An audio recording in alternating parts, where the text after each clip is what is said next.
ओम शांति। आज बाबा की हम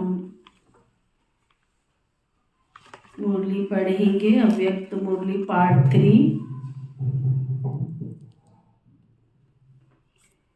बाबा उस मुरली में हमको बता रहे थे, बाबा बता रहे थे कि हमें खुद को एक रस स्थिति में रहकर एग्जाम्पल बनकर दिखाना है, जैसे बाबा ने दिखाया। बाबा ने कहा कई दुनिया में जो होते हैं, कोई गुरु का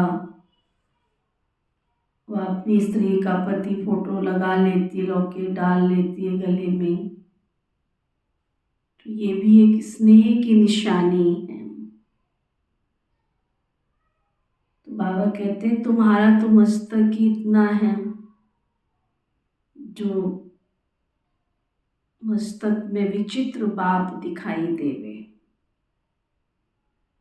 ये नयन उस विचित्र का चित्र दिखाएं। ऐसा अविनाशी लॉकेट पहन लेना, ये अभ्यास करना है। वो तो कभी उतारेंगे कभी पहनेंगे, लेकिन तुम्हें तो बाबा कहते अविनाशी लॉकेट पहनना है। ये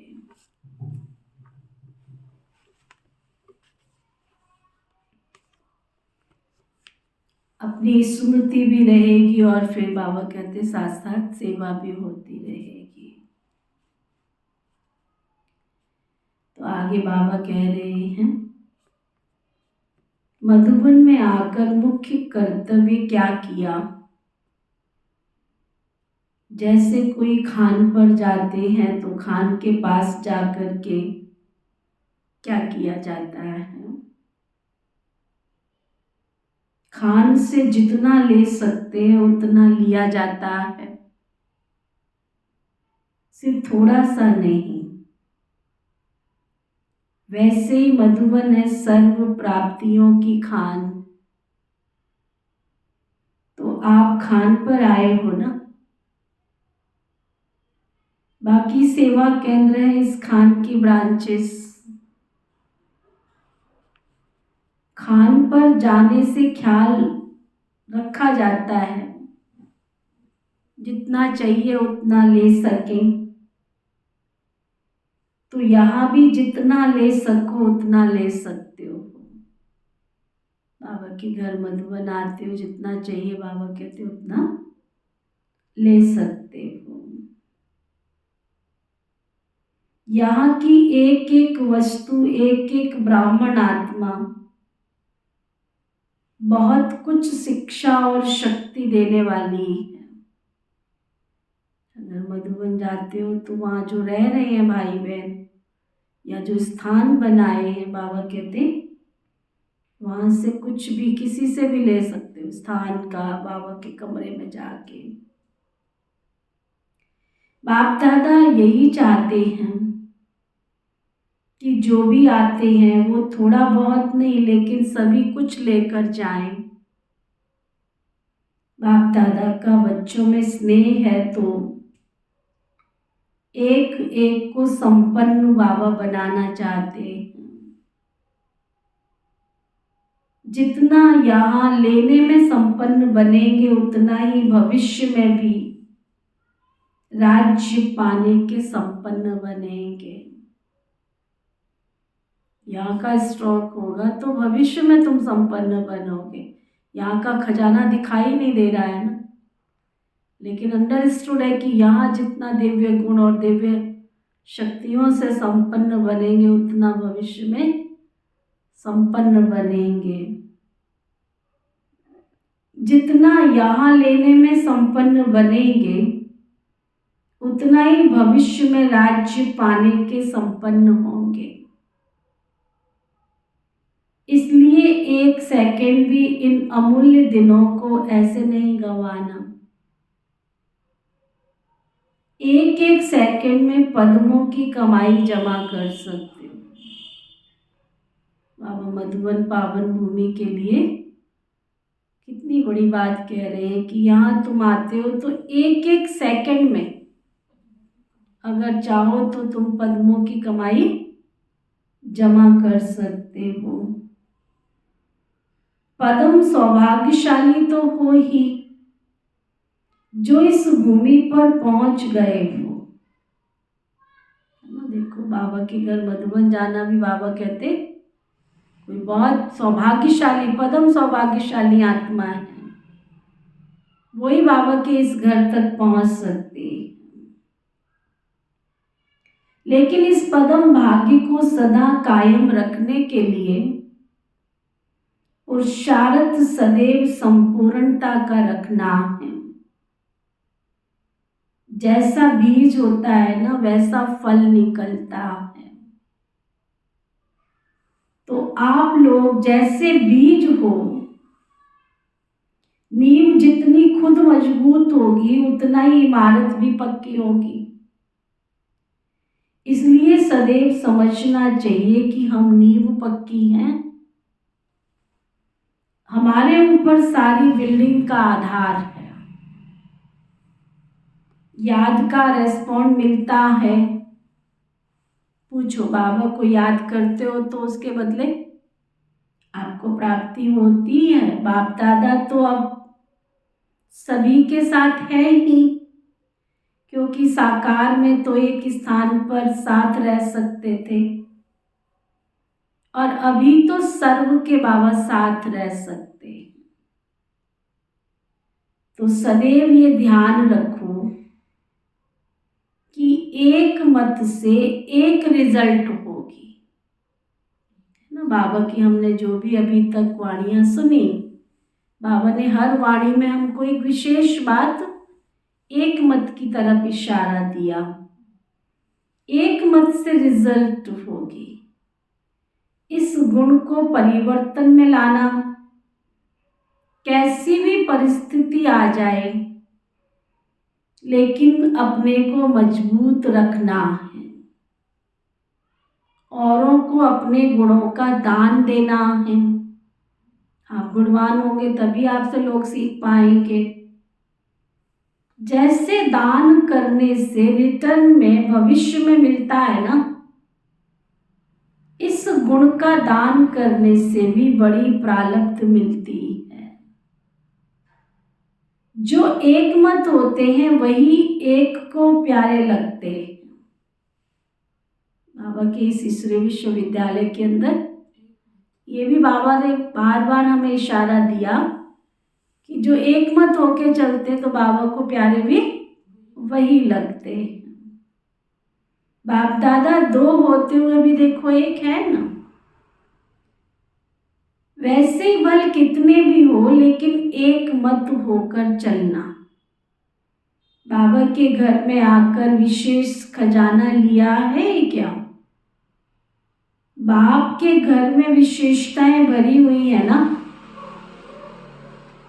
अपने घर में असली स्वरूप में स्थित होने आए हो। अपना असली स्वरूप और असली स्थिति क्या है वह याद आती है क्या? आत्मा की असली स्थिति क्या है? जैसे पहले आत्मा परम धाम की निवासी है, सर्व गुणों का स्वरूप है ना। आत्मा परम धाम से अकेली आई है और अकेले वापस जाना है। और बाबा ने ये भी हमें सिखाया है कि आत्मा सर्वगुण धारी है, यानी आत्मा में सर्व गुण है, उसका स्वरूप है आत्मा। वैसे यहाँ भी अपनी स्थिति का अनुभव करने के लिए आए हो, मधुबन में आए हो, तो उस स्थिति की टेस्ट करने के बाद उनको सदा के लिए अपनाना है। मधुबन जाते हैं, वहां से अनुभव करके आते हैं। बाबा कहते हैं उन सबको अपने अंदर परमानेंट गुणों को धारण करना है। जो वहां आपने शांति का, शक्ति का, खुशी का जो भी अनुभव किया, उसको अनुभव को साथ लेकर रखना है परमानेंटली। टेस्ट करने के बाद उसको अपनाना है हमेशा के लिए। इसका नाम ही है मधुबन। मधु अर्थात मधुरता। यानी स्नेह और शक्ति दोनों ही वरदान के रूप से प्राप्त करना। यहाँ मधुबन में दोनों चीज वरदान के रूप में मिलती है ना। बाबा के कमरे में जाएंगे सहज योग लगता है, शांति स्तंभ पर बैठेंगे सहज योग लगता है। अगर जहाँ रह रहे हैं जिस रूम में वहां जाए तो भी सहज सब कुछ बाबा याद रहता है। अब तो बाबा के घर में कितने स्थान बन गए हैं, शक्ति स्तंभ जाओ, है ना, प्रकाश स्तंभ जाओ, अव्यक्त लोक में जाओ, जहाँ भी जाओ ऐसे लगता है बस बाबा और मैं। तो बाबा कहते हैं यहाँ मधुबन में दोनों चीज वरदान के रूप में मिलती है। फिर बाहर जाएंगे तो इन दोनों चीज के लिए अपना पुरुषार्थ करना पड़ेगा। इसलिए यहाँ वरदान के रूप में जो प्राप्त हो रहा है उनको ऐसा प्राप्त करना जो सदा के लिए अविनाशी रहे। जब वरदान के रूप में प्राप्त हो सकते हैं तो पुरुषार्थ करके क्यों लेवे। गुरु वरदान देता है तो क्या करना होता है, अपने को उसके अर्पण करना पड़ता है ना, तभी वरदान प्राप्त होता है। तो यहाँ भी जितना अपने को अर्पण करेंगे, गुरु वरदान देता है, अर्पण करेंगे उतना वरदान प्राप्त होगा। देखो सीधा लॉजिक है। गुरु की शरण में जितना तुम रहोगे, जितना देर रहोगे, तो उनसे शावर के नीचे जितनी देर बैठोगे उतनी देर तक ठंडक मिलेगी ना। सूरज की किरणों के नीचे जितनी देर बैठोगे उतना तुम्हें उससे शक्ति प्राप्त होगी ना, प्रकाश मिलेगा ना। ऐसे ही शिव बाबा की शरण में रहोगे उतना तुम उनसे वरदान प्राप्त कर सकोगे। तो बाबा कहते वरदान तो सभी को मिलता है, लेकिन जो ज्यादा अपने को अर्पण करता है उतना ही वरदान का पात्र बनता है। वरदान से ऐसे झोली भर लो जो भरी हुई झोली कभी खाली ना हो। जितना जो भरना चाहे वो भर सकते हैं। ऐसा ही ध्यान रखकर इन थोड़े दिनों में अथक लाभ उठाना है। एक सेकंड सफल करने के, एक एक सेकंड सफल करने के दिन है ये, ऐसे ही टाइम वेस्ट करने के नहीं है। बाबा कहते हैं अभी का एक सेकंड बहुत फायदे और बहुत नुकसान का भी है। चाहो तो एक सेकंड में अनेक जन्मों की कमाई कर सकते हो, चाहो तो तुम्हारे जन्म जन्म का नुकसान भी हो जाता है। तो बाबा कहते हैं एक सेकंड में जैसे कई वर्षों की कमाई गवा देते हो ना, ऐसे यहाँ का एक सेकंड भी इतना बड़ा है। त्याग से ही भाग्य बनता है ना।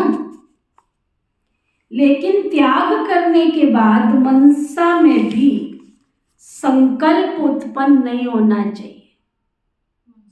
तो ना तुमने त्याग किया तो कोई बहुत बड़ी बात थोड़ी है। बाबा कहते त्याग किया तो त्याग का चिंतन करते रहो, तो फिर वो त्याग किस फायदे का है। जब कोई बलि चढ़ता है तो उसमें अगर जरा भी कोई चिल्लाया,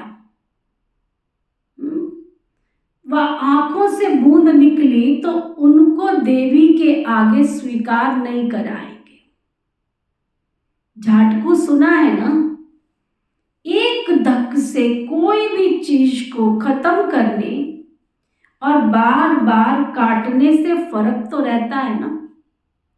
तो झाटकू अर्थात एक धक से खत्म। बाप दादा के पास भी कौन से बच्चे स्वीकार होंगे जिनको मनसा में कभी संकल्प ना आए। इसको कहा जाता है महाबली, ना। त्याग किया उसके बाद ये मन में भी ना आए कि हमने इतना बड़ा त्याग किया है। ऐसे महान बलि को ही महान बल की प्राप्ति होती है।